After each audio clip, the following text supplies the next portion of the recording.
Good morning, everyone. So it's a great pleasure to be here today. I would like to thank Professor João and Mariam for the invitation. And when I was invited to give a talk, I was thinking what topic I could give for the group. And so I decided to talk about aqueous-to-phase systems because no one in the PATH group knows what is aqueous-to-phase system. No, yes. I think all of you knows about aqueous-to-phase system, but I would give some perspective from 10 years of experience, maybe more than 10 years. But I would like to present something today and call attention for something that we discovered through all these years. And these years, and as is a PATH group, I decided to bring the PATH, my PATH on the aqueous-to-phase systems field.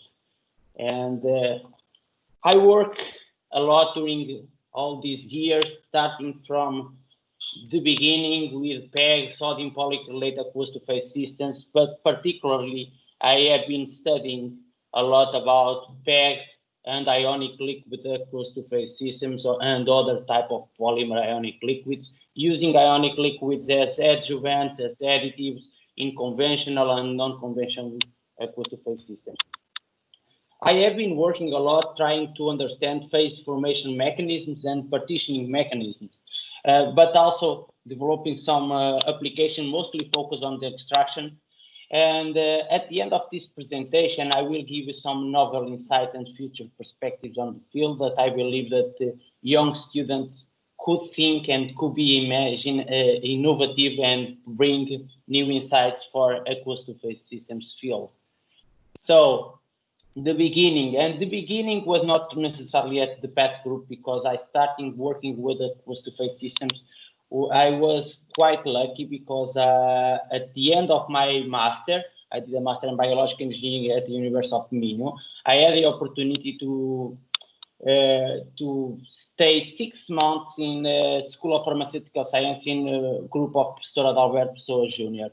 And I was more lucky because during that time, Professor Hans-Olof Johansson from University of Lund, that is, I could call the birth of aqueous-to-phase system because Albertson studied in the University of Lund. And he brings a new type of systems composed of two polymers. And Professor Hans-Olof Johansson studied a lot about this type of system composed of polyethylene glycol and sodium polyacrylate. So it's two polymers, it's a non-charged polymer and one polyelectrolyte. And at that time, he used some small amounts of electrolytes to promote the formation of two phases.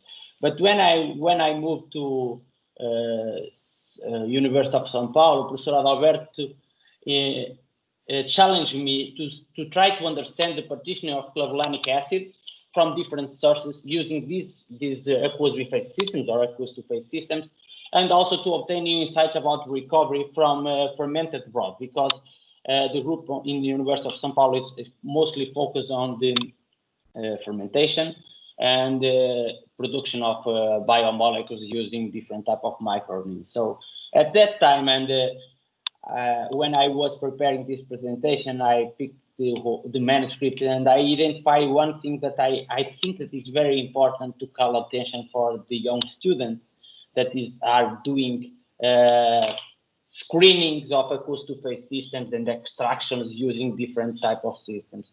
So I had these two binodal curves at the beginning, one is PEG 4000 and sodium polycrylate 8000, and also one using sodium chloride as additive, other using sodium sulfate as additive or as electrolyte to promote both phases. But most interesting, when I would like to call attention, is not for the binodal curve, but the way that at that point I decide to make a screening of extractions in the system. So usually we look for the tie line length. Is a very good approach to optimize the extraction. But at that point, I was in a group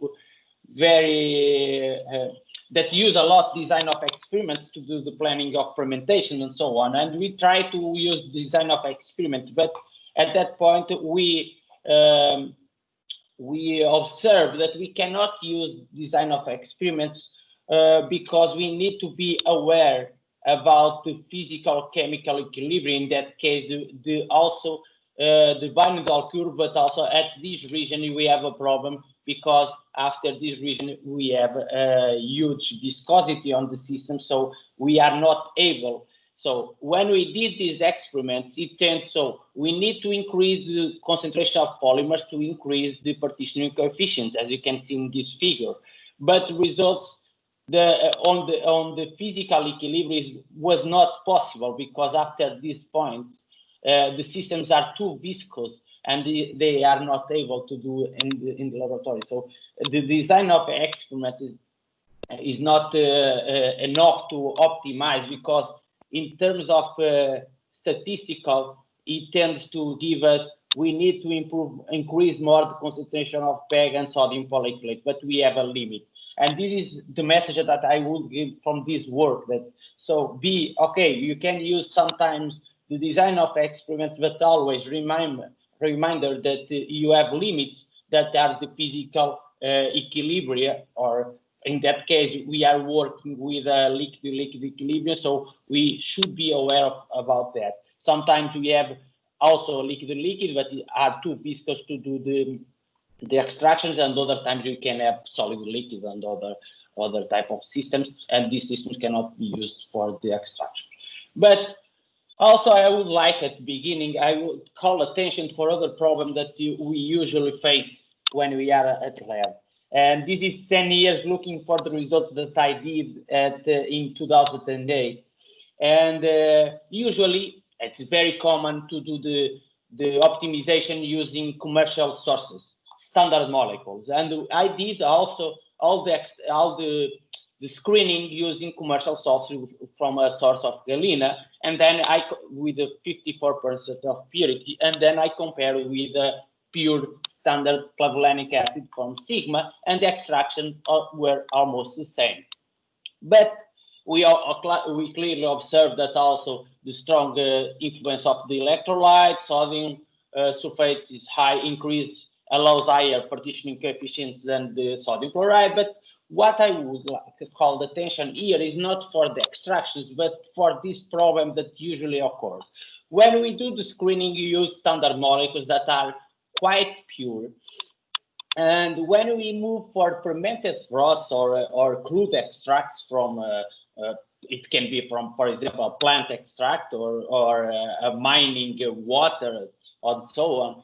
When we move for more complex systems, the presence of contaminants affect the partitioning of, in this case, of clavulanic acid, but for the other systems also will affect. And the problem is sometimes we do all the screening using standard and pure solutions, and then when we move for the complex mixtures, the results are not the same. And we should be aware. A particular look here for sodium chloride. It was not possible to create two-phase systems because since we use the weak electrolyte, the coexisting phases were not well defined, so it was impossible to do the extraction, to quantify the partitioning and the extraction. So this is a first message I will like to give is and I think it is important to start looking for the screenings using the crude extracts instead using standard molecules. I know that it's very, very much more complicated, but also we need also to look for the phase equilibrium using the complex mixer and so on. But now I will like to talk about a long path, and the path I started at University of Aveiro in the group of path doing my PhD, and this is the slide that I picked from my my thesis defense presentation. And at that point in 2014, 2013, this manuscript was published solely in 2014, but it's from the results from my PhD. But at that point, I look for these results and I try, oh, now we understand everything about systems composed of polyethylene glycol and ionic liquids. But it was not true. And then I moved to the University of Alabama, and then I starting my research group at São Paulo State University, and I continue working with these systems, and I faced very problems. And what's very interesting, because when I work more with these systems, more fascinating things they offer for the extraction, for the partitioning, but also the mechanisms behind this type of systems. And I will like to give you some insights about the systems on partitioning mechanisms of composed of polyethylene glycols and ionic liquids. And this is my first paper on the field. So it's a paper that we published in 2010. I would like to call attention for this manuscript because I think it was the first publication of the PATH group on the green chem. I'm not sure, but I think it was at that time. I remember that when we published at the green chem, we bring a cake for all the group. So, and the results were very interesting because we identify clearly that we can use small amounts of ionic liquids and adjust the phase equilibrium, increasing or decreasing the Van-der curve. We can do it changing the cation, we can do it changing the anion. And at that point, and this is a quote from our manuscript, we assume that salting in inducing ionic liquids enhance the partitioning of in that case, the model molecule was tryptophan, while salting out inducing ionic liquids decrease the partitioning of tryptophan. So this is the conventional system solely composed of PEG and salt. Here is using imidazole chloride and C7H mean chloride in this case. So this increase significantly the partitioning, this decrease even lower than with the conventional system. So we tailor the extraction by adding small amounts of ionic liquids. But I believe that use of additives now is more important than using ionic liquids as major phase forming agent. But at that time, our challenge was not to do, we can use the ionic liquids to adjust. Now I believe that minor amounts of ionic liquids are very interesting because we don't increase too much the costs of the process, and we can adjust the partitionings, we can adjust the phase equilibrium and so on. But at that point in 2011, our challenge was not to use ionic liquids as additives, but to use ionic liquids as a major phase forming component. And it was very complex. I remember that now, I think my students going to the lab and they create an aqueous phase system composed of one PEG and one ionic liquid. But at that time was very complex. I think that I spent more than 1 year trying and mixing ionic liquids and polymers until we found systems that can create two phases. And why we take so long to create this system? Because we are looking for the polymer ionic liquid systems as we looked previously for the systems composed of polymers and salts. But they are not necessarily the same. Polymer salts are one type of aqueous phase systems, and polymer ionic liquid are others. And this is the biggest difference that we observe. But at that time, in 2012, we published a lot of phase diving, changing the anion, changing the nature of cation, changing the polymer, the temperature. But we were not able at that point to understand the interactions and the nature of this type of systems. We only highlight that PEG ionic liquids aqueous phase systems are somewhat more complex in their nature and dominating interaction. That was what we found.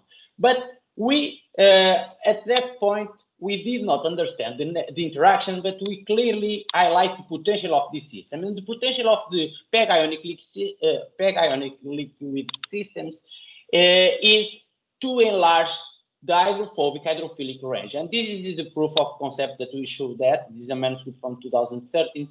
And look here, is a conventional system composed of polymer and salt.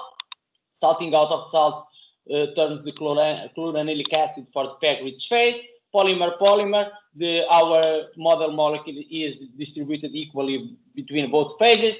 And then when we have the ionic liquids, changing the nature of the ionic liquid, we adjust the partitioning. With more hydrophilic, we have the partitioning for PEG-rich phase. With more hydrophobic, we have partitioning for the ionic liquid-rich phase. So we adjust the partitioning of this molecule, but the most interesting is also when you change ionic liquid, you can change the pH, and consequently we can do a different partitioning between charged molecules and neutral molecules, and this was very interesting.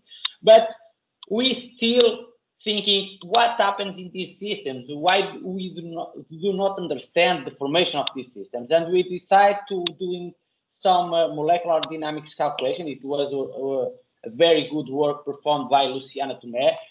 But before I talk the phenomena that we revealed at that time, I would like to call attention for when I went to try to complete the phase diagram, the ternary phase diagram for the PEG and the C4-MIM chloride.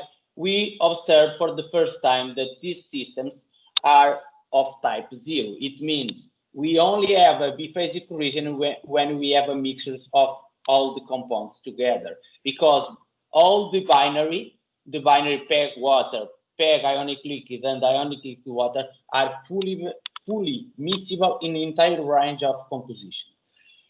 But come again for the phenomena, and at that time it was very interesting because we observed that the PEG ionic liquid ABS formation is controlled by the ionic liquid anion solvation by the water. It means, so chloride anions can interact with the hydroxyl end groups of the polymer, and that is the reason why they are fully miscible, because chloride anions can interact with hydroxyl end groups.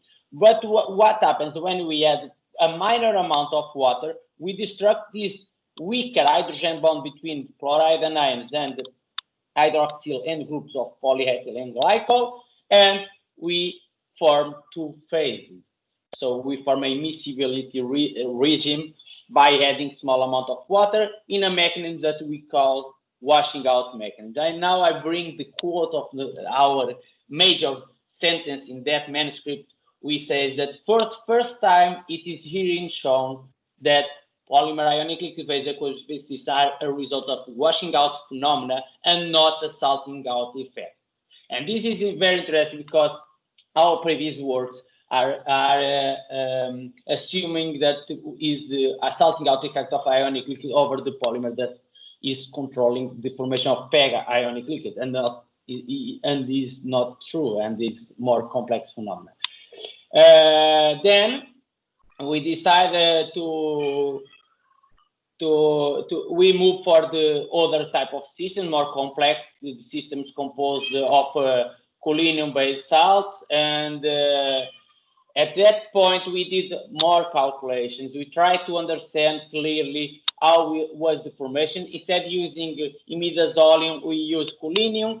We changed different anions, different polymers, and the results were very interesting. We did some calculation with Cosmo, and also with we measured Wachter activity. I did not show here, but we also measured the Wachter activities of the ionic liquids and the PEG, and we were able to define clearly that the phase separation main driver is different when we have salts with higher melting points. In that case, when we have salt with higher melting points, and you can see here by the trend of Pinedal curves, collinium chloride, collinium citrate, collinium bitartrate, all them has higher melting points, and mostly the formation of a phase system is mostly controlled by solvation of the salt anion. But in the cases, this is the other Pinedal curves that you have different shapes, not trends, different shapes, are for the salts with lower melting points. And the salts with lower melting points are the ionic liquids, of course, with reasonable melting points, are more complex balance between all binary interactions, because ionic liquids can interact with the PEG by other interactions, not solely only by hydrogen bonding, but water can interact by hydrogen bonding with PEG. PEG can interact with ionic liquids by hydrogen bonding, or for other type like van der Waals or hydrophobic type interactions. And we also have the water solvation of the ions. We have also. So it's a careful balance between all these compounds. And we revealed that clearly when I moved to Alabama, and then I had the opportunity to work with other type of polymers. So we decided to change the terminal end groups and to identify and to evaluate the importance of hydrogen bonding of the polymer. And at that time, we observed clearly that if you replace one of the hydroxyl end group by one methyl ether group, what happens? We change clearly the biphasic formation. So when we have short size polymers, we decrease the ability. When we have a large polymers, we increase the ability over the traditional polyethylene glycols with two hydroxyl end groups. But most interesting result at that time was not, we observed not only changing by hydroxyl group by a methyl ether, but particularly because when we change one hydroxyl group by an amine group, we observe an inversion in the ability to form aqueous biphasic systems. It suggests at that point that we have a reversal in the BS formation when the ethylene oxide units are saturated with hydrogen bonds. So was very interesting results at that point, and we were able to clarify, because we identified some time ago the formation on this, the washing out mechanism with the molecular dynamics calculation. So when we are close to the PEG ionic liquid binary region, we have a low water content. So the mechanism of formation of aqueous two-phase systems is the washing out mechanism. But when we are close to the binary mixture between PEG and water, we had a low ionic liquid content. So it's the PEG solvation by the water that controls the formation. And when we are here close to the ionic liquid water, we have a low PEG content, and this interaction balance between the solvation of the anion and the solvation of the PEG chain that is controlling the formation of aqueous biphasic systems. And it was very interesting at that point. We completely revealed the interaction in each region of the ternary phase diagram. We did other tests. This is a work of Anna Filippa. She tested a lot of systems composed of protic-ionic liquids, and we clearly observe a close relation between the formation of aqueous biphasic systems and the protic-ionic liquids and PEG solubility. So if you have higher solubility between the ionic liquids and the PEG, it's hard to form two phases. When we have lower solubility, they are easily separating two phases. But this is interesting because at that point, protic-ionic liquid solubility are mostly controlled by, we think that is mostly controlled by the hydrogen bonding, and it's not necessarily true. And this is the work of Katarina, she also, and Shala Shariari with polypropylene glycol. And when we look for this type of systems, we clearly observe that is true that is the interaction between the polymer and ionic liquid is the key for the formation of these types of systems. But think, polypropylene glycol is more hydrophobic. So, and also it forms again a type 0 phase diagram like the PEG, but the PEG is interaction between hydrogen bonding between the chloride anions and the PEG, the hydroxyl end groups. But in this case, the formation of the full immiscibility here between PPG and ionic liquids is not a result of hydrogen bonding, but the hydrophobic type interaction. And this was the major results of that work. So when we have, and this is the quote, so the formation of PPG ionic liquid aqueous biphasic systems is controlled by the interaction established between the ionic liquid and PPG, contrary to the salting out. It's exactly the same than the PEG. But interesting is, in this case, and you can see here by this figure, so for example, tetrabutyl phosphonium chloride was not able to create a biphasic system when mixed with PPG. Why? Because they have a strong hydrophobic type interaction. So if they interact strongly, it's hard to form two phases. In this case, they have a strong interaction between hydrophobic type interaction. So they interact one with other preferential interactions, and it's impossible to separate them in two phases. But look for C2-mim chloride, that is one of the with the highest biphasic region, is more hydrophilic, easily separated from the more hydrophobic polypropylene glycol, so it is easier to form two phases. And closing the cycle, recently, this is a work that I'm working with, is from my undergrad students. So PEG 600 can form aqueous two-phase systems when mixed with chlorine chloride, but polypropylene glycol also. But look here, this is the binodal curve for polyethylene glycol. So we very reduced biphasic region. It's very hard to form two phases, and when you are here PPG, and in certain point I started mixing PPG with PEG, and it's clear when we mix we increase, and it seems that when we have small amount of chlorine chloride, it seems that maybe everything is controlled by the PEG, and after certain concentration is controlled by PPG, the formation. But in some regions it seems that the biphasic system is even larger than PPG, but it's not necessarily true. We are working with a quaternary mixtures, and when we represent this in a 3D surface, because we should represent this diagram not in a 2D view, but in a three-dimensional view, we clearly observe that we have an increase. The biphasic region decreases until a minimum, and then it starts here is the maximum, and we have enlarging again. So this is a quaternary system, and of course we are changing the relative hydrophobicity of the polymer. We are increasing or reducing the interaction with chlorine chloride rich phase. So we are enlarging or reducing the aqueous biphasic system formation. This was very interesting results. Recently, this is a work of Fabian with diplomatic solvents. I'm not talking here that if they are pseudo-thermal systems or not. I'm calling attention to this work because at that point we clearly identified the importance of hydrogen bond donor.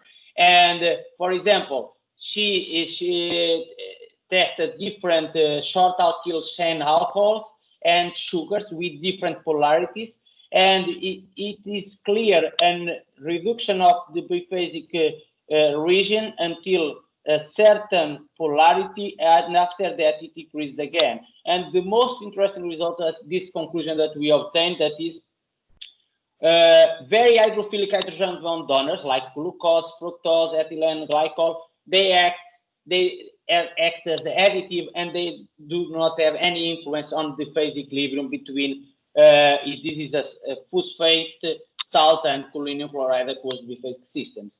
But then when we add most hydrophobic like propanol, you have a change. It's not more a salt aqueous biphasic systems, but it started to be an organic aqueous two phase systems. So you enlarge the biphasic region because one phase starts to be mostly rich on propanol, and the other phase rich on salts. In that case, all the salts that you have in systems, chlorine chloride and phosphate salts. So this is about partitioning mechanisms, but I will give you now, I think, some ideas about application. What we did, I mostly use this system to extract biomolecules from fermented and complex broths. And I will make a brief description of some results. This is one of my first works, and we changed the types of the systems, and like polymer salts, PEG, chlorine chloride, and see here, it's effectively true that a system composed of PEG and the sodium sulfate is completely different from a system composed of PEG and chlorine chloride.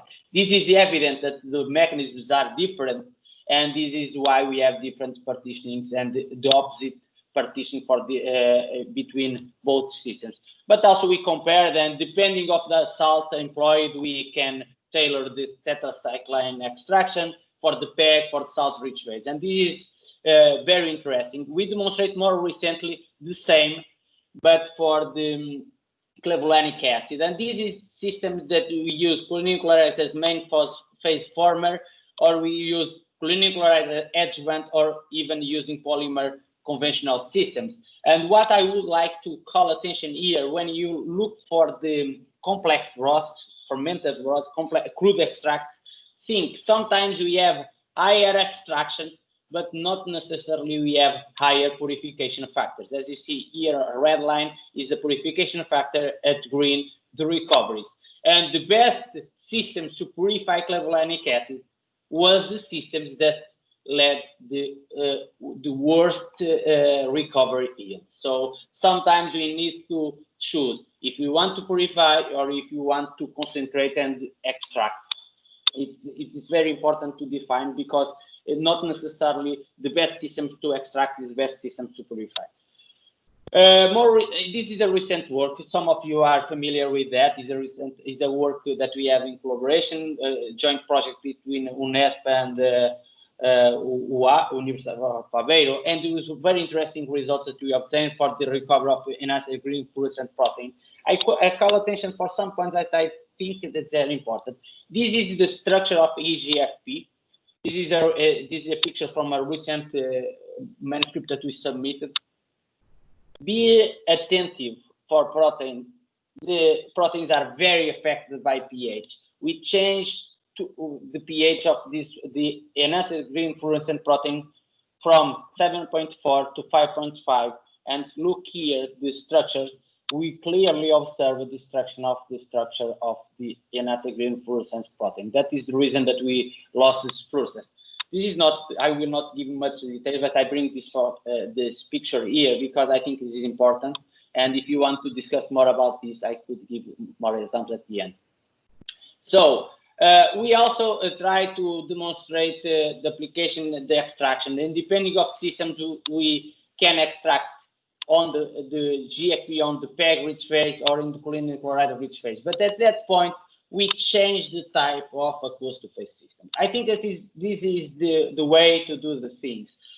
If I'm using always a polymer salt, I will have always the same trend of partitioning. But if I move from, for example, a polymer salt to a polymer ionic liquid, the mechanism will be different. I will obtain different partitionings. If I move for a polymer, a salt, the mechanism will be different. I will obtain different partitions. Not necessarily I'm reducing the extractions efficiencies, because all the systems we extract completely the GFP. We are turning the partitioning for a PEG or for the salt-rich phase. And this is important because we can do back extractions. And for example, these back extractions were very important to increase the purity yields. Here, this picture is purity yields. But at that point, it was not necessary to do the back extraction system integrating two aqueous two-phase systems, because solely in one single step using choline chloride and polypropylene glycol, we are able to purify completely the GFP. So it was very interesting result at that point. But I will also to call attention for the young students. I think most of you in the PATH group have been starting looking for this. Within a concept, a circular economy concept, we need always to demonstrate the process integration. So in this work, we integrated the aqueous two-phase system with ultrafiltration. We were able, without any type of optimization, we were able to recycle 60% of solvent, maintaining the extraction yields and the purity yields. So more recently, we also demonstrate for the other protein, that is asparaginase. We could extract the asparaginase in polymer-rich phase or in the salt-rich phase by changing the type of aqueous two-phase system. Here we change the molecular size of the PEG and also the salts. I bring this work here because I think it is very important to look for one result. This result we see citrate buffer. Citrate buffer, we had a problem because it's starting to decrease the partitioning. And when we look for that, the asparaginase was precipitated at the interface. And this is not necessarily a bad result because it forms a three-phase partitioning system. And remember, a lot of enzymes used in industrial process are purified through the precipitation process. So sometimes precipitation could be a very good result. Look here, using PEG 2000 and citrate buffer, we precipitate almost 77% of the asparaginase on the at the interface, and we could easily recovery. And this is a very interesting result at that point. So as message on the application, choose your systems, thinking which are the main type of interaction in which one. We have systems that is a polymer hydrophobic that is controlling the partitioning, other systems that is salting out of the salt. So choose, think, and select your systems. You adjust your extractions. Maybe I'm a believer, and I'm a believer that we could continue using aqueous to phase system for the extraction of molecules. I know that someone don't believe too much about this, and this is why I recently Professor Amara and Professor João invited me to do a perspective together about the aqueous to phase system. Why? Because more than 70 years they are not yet implemented at industrial scale. Why? They are not, and we try to obtain some understanding, a perspective, what should be done in the future. And in the perspectives for the downstream bioprocessing, I believe that there are still space for aqueous to phase system, but we need to think better on aqueous to phase system and how we can apply them. So we need to look for biocompatibility, look for example, amenable bioprocessing, think about integrative platforms, integrative between upstream, downstream, for example, in fermentative extractions. Think about downstream, to integrate downstream and polishing stages. This is very important. For example, in stabilization of biomolecules that use formulation with polymers. We can use the polymers, for example, for the lyophilization. Think on that. I think that there's some space.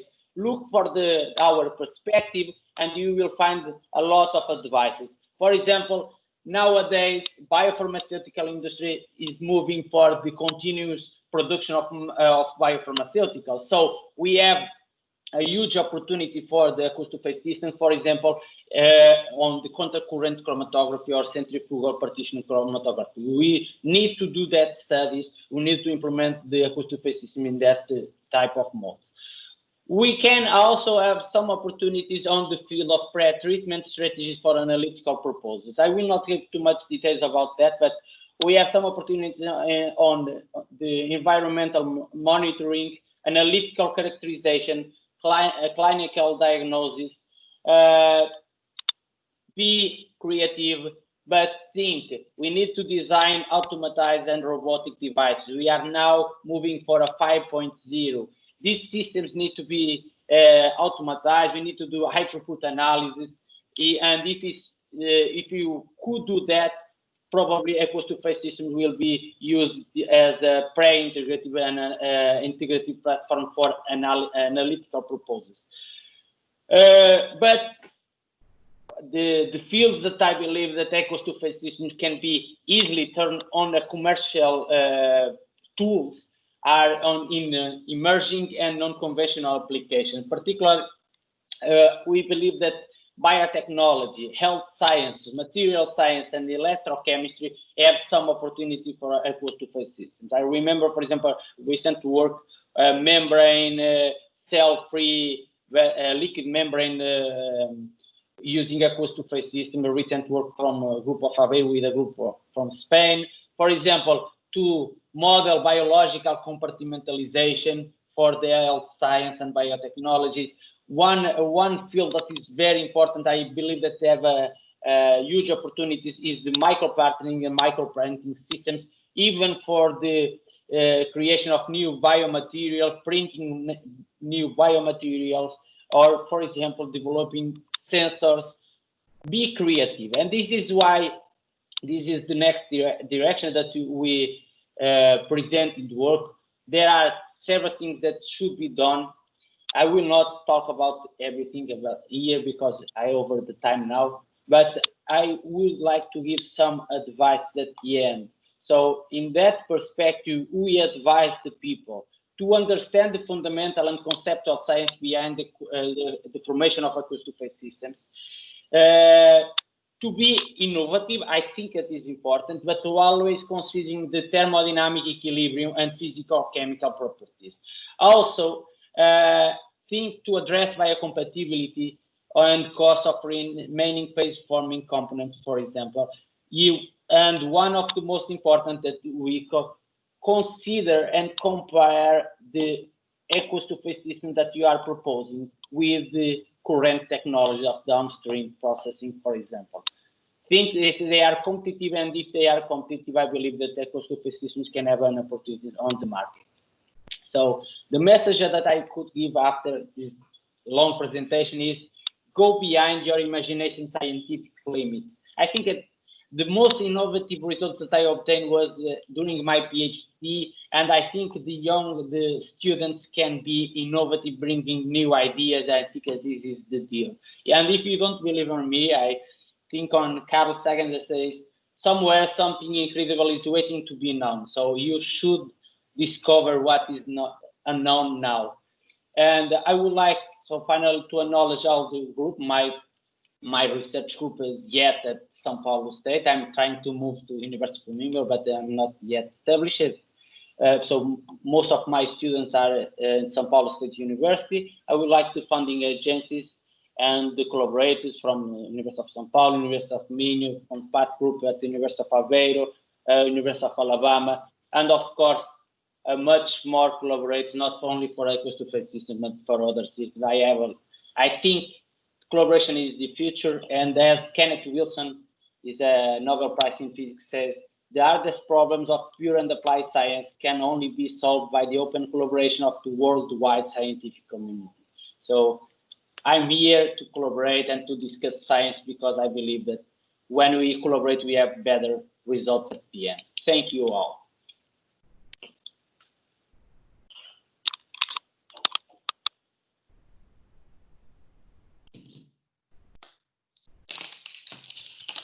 Thanks, George. It was most interesting, this review of your work, our work, the work of this field.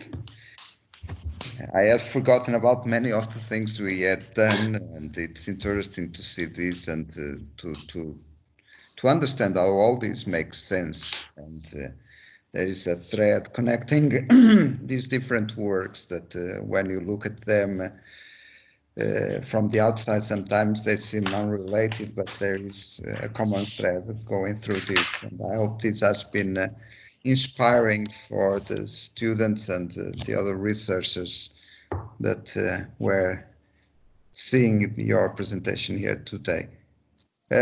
Let's open this for questions. Let's see if people have. I have one. Discuss. Sonia. Sonia, go on.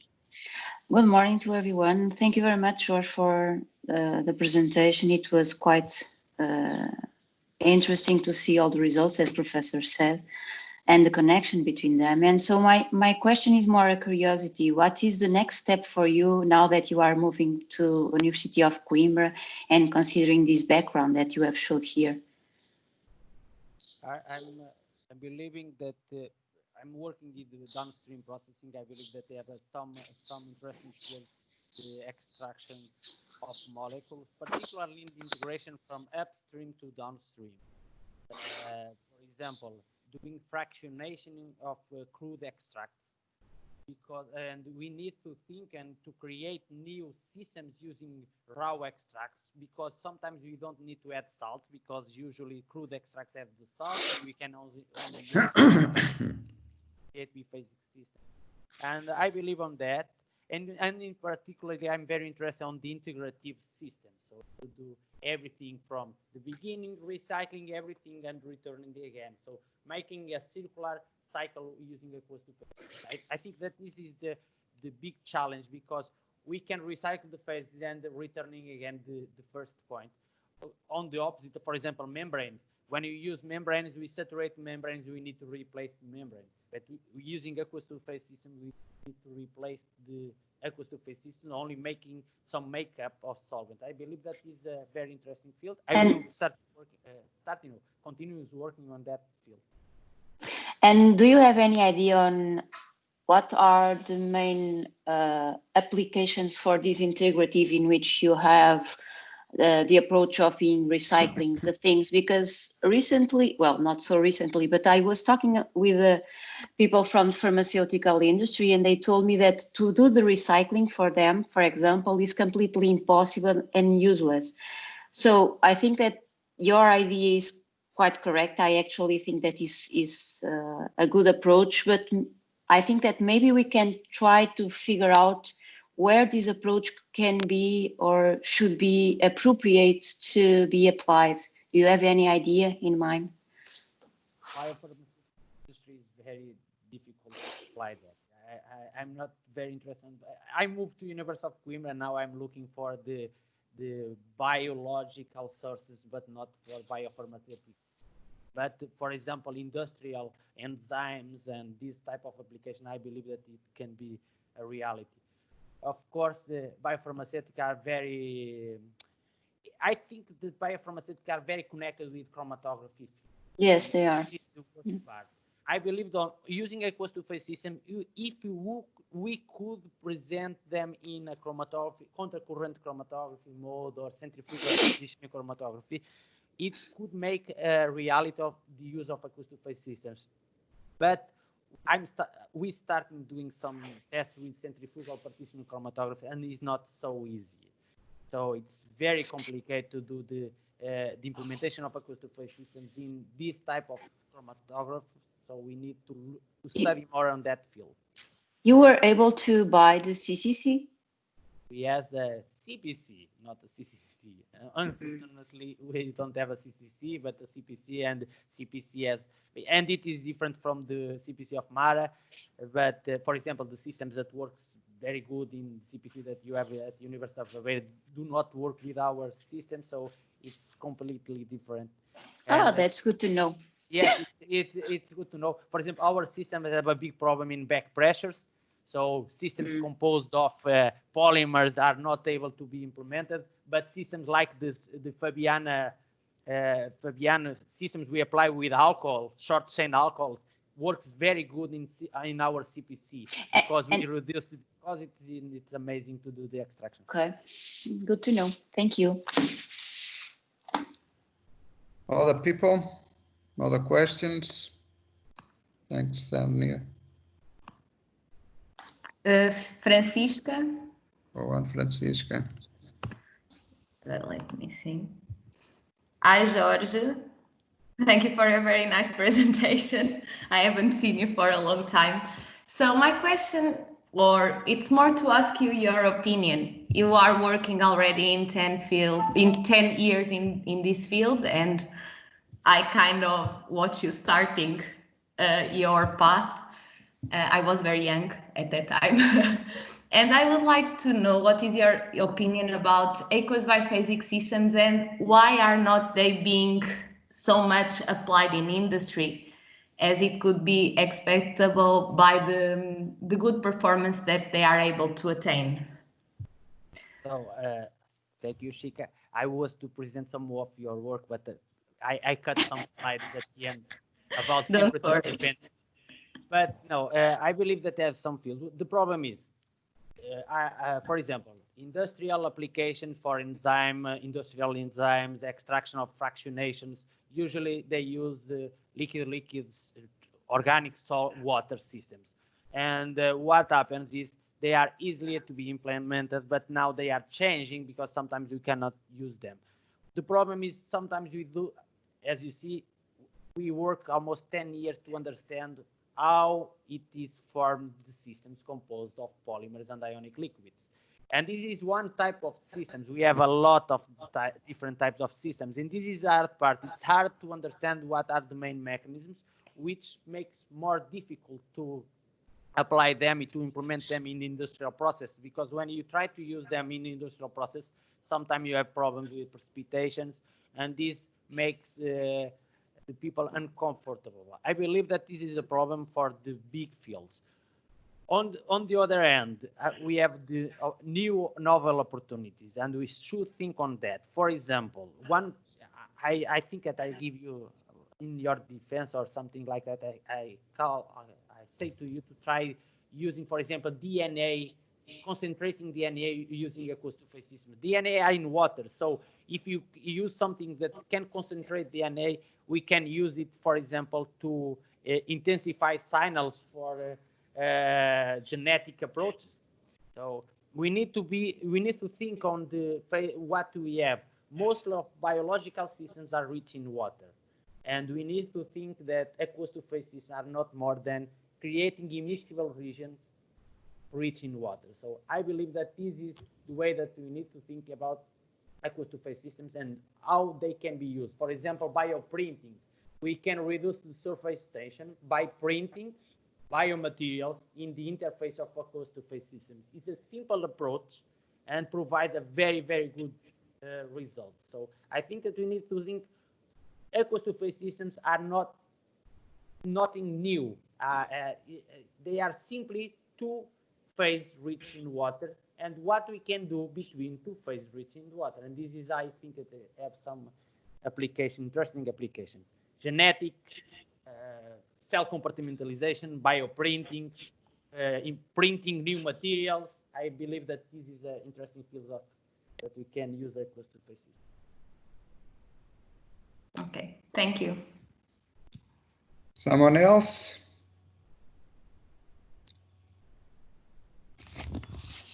Is there anyone else that would like to discuss any point?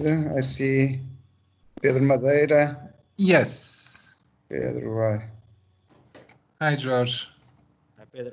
Thank you for your interesting presentation. I have just a simple question regarding the precipitation of protein that you mentioned at the interface.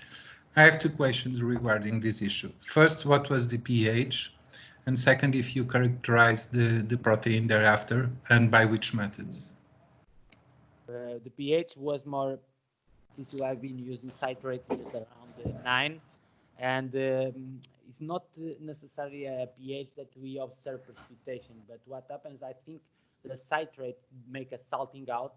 And since we are using it's not so larger, but the PAC 2000 is slightly more hydrophobic than PAC 600. What happens is asparaginase likes water, so in both cases she stays. I cannot migrate to the phase of polymer, but I'm receiving salting out from the citrate, so she precipitates at interface. I think it's more than the pH. In that case, it was the salting out of citrate ions over the protein. Regarding the characterization, we did not perform the characterization, and this is a problem. For example, particularly for enzymes, if you lost the activity, of course you cannot do the precipitations. But you know that some proteins are easy to be renaturated. You know? So yes. if you change the solvent, we can renaturate them and you can apply them. We did not perform that, but I'm interested in working with the precipitations because I think it is a very important field for the industrial enzymes, and for cellulase and this kind of enzymes. I think but you try to solubilize in water? No. We try to solubilize in the phosphate buffer and we quantify the activity. But of course, asparaginase is a very unstable because it needs to have the 4 units together. So it's a tetrameric enzyme. So when you don't have the tetrameric structure, we don't have the activity. So this is very, very work. But it's not very good to do with asparaginase. But for example, GFP, were able to precipitate GFP and then redissolve GFP and obtain again the fluorescence activity, that is biological activity. Some of proteins will work better than others, and particularly proteins that have one monomeric or dimeric structures. Tetrameric is very complicated because it's far more complex in terms of structure. Thank you.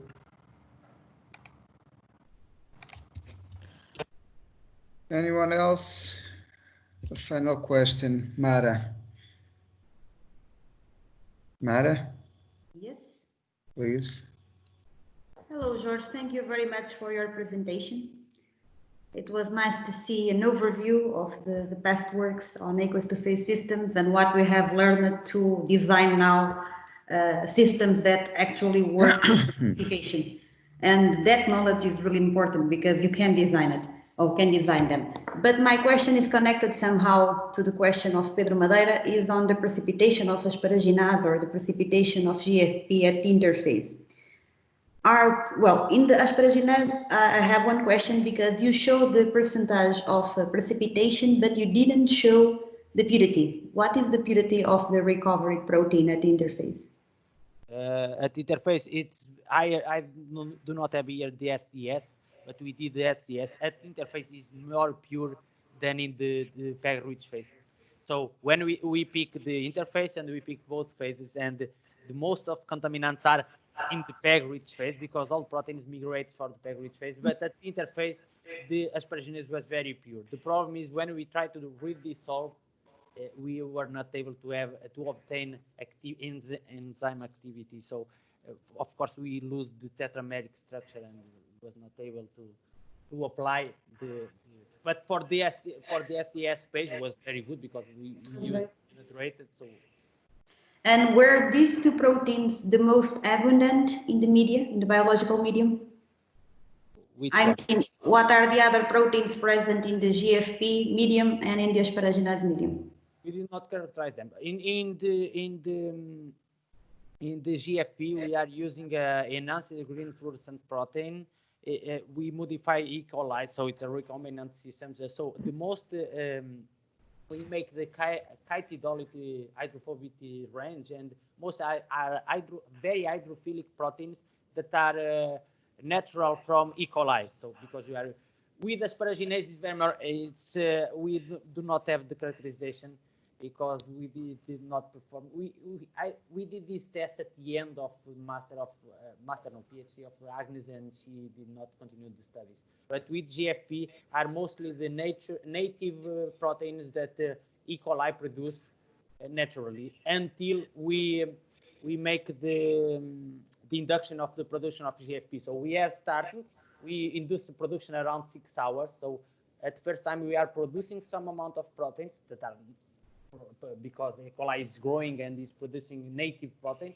And then when we induce, after that point, mostly of proteins is GFP, because we have a 70% of total protein on the raw, and the lysate is protein from this GFP. Because of course, we don't not forget that this GFP is intracellular, so we are doing the cell disruption, so it's only cell lysate. So some of the extracellular proteins we are removing in the cell disrupting stage. Do you understand? So we make, it's only the intracellular proteins, not the extracellular. So it's different.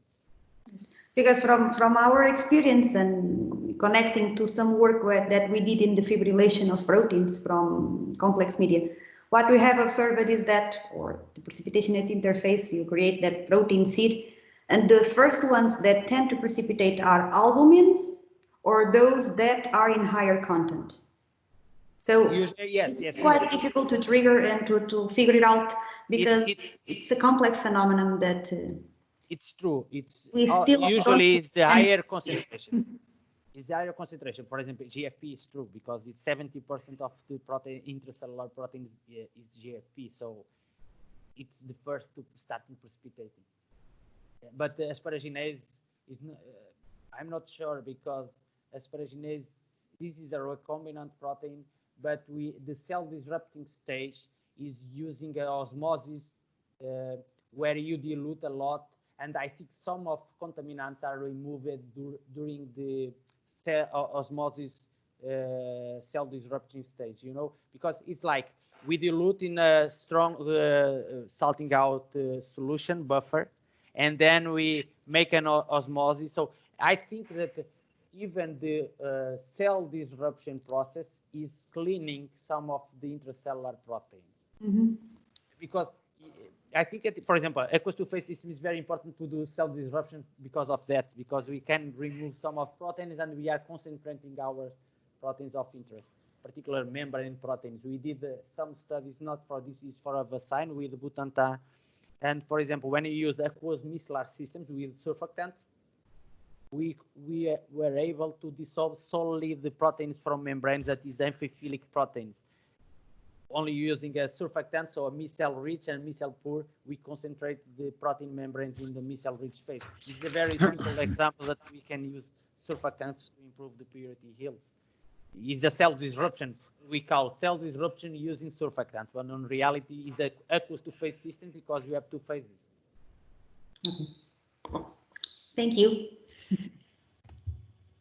Well, since we have no more hands raised and we have already more than 1 hour of recording and session, I will finish this session. Thanking again Jorge for taking the trouble of preparing this wonderful presentation for all of us, reminding us of many of the works we did together, but most of all, giving this comprehensive overview of the work that is so important to understand why things are done and how they make sense when put together. Thanks a lot, Jorge. Thanks a lot, everybody, for being here today with us. Enjoy your weekend and see you again next week. Bye. Thank you. Bye. Bye-bye. Thank you so much. Bye. Bye.